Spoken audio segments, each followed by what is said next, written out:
નમસ્કાર દર્શક મિત્ર, હું છું ગોહિલ પિનાકીન જુનિયર બચ્ચન, ભાવનગર, ગુજરાતી. અને હું આવી ગયો છું સ્ટેચ્યુ ઓફ યુનિટી. અને એમાં હું ફરવા માટે આવ્યો. ને ક્યાં આવ્યો તમને ખબર છે? જય સ્વામિનારાયણ હોમ સ્ટે. અને એમાં તમને એસી અને નોન એસી ને એમાં તો આમ જુઓ, ગાડી અને 4 વ્હીલ બે મળશે તમને. અને આમ જો હું જાઉં છું મારી ફેમિલી માટે. ઓહો, જય સ્વામિનારાયણ. આ તમે રૂમ તો જોવો, મારા ફેમિલી માટે હું અહીં આવ્યો. અને આ જોવો, સ્વર્ગ જેવો અનુભવ, સ્વર્ગ. આ જય સ્વામિનારાયણ હોમ સ્ટે માં તો તમે જોવો, એક વસ્તુ જોવો ને એક ભૂલો, એક જોવો ને એક ભૂલો.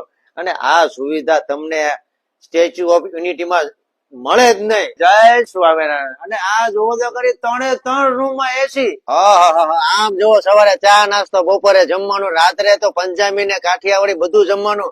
અને આમ જોવો, સ્ટેચ્યુ ઓફ યુનિટી માં આવી વસ્તુ કોઈ જગ્યાએ નહીં મળે. અને ભાવનગર ના બચ્ચન કહેતા એટલે કાંઈ ન ઘટે. આમ જોવો, તમારે અહીંયા આવો અને મજા કરો. નીચે એડ્રેસ ને કોન્ટેક્ટ નંબર આપેલો છે.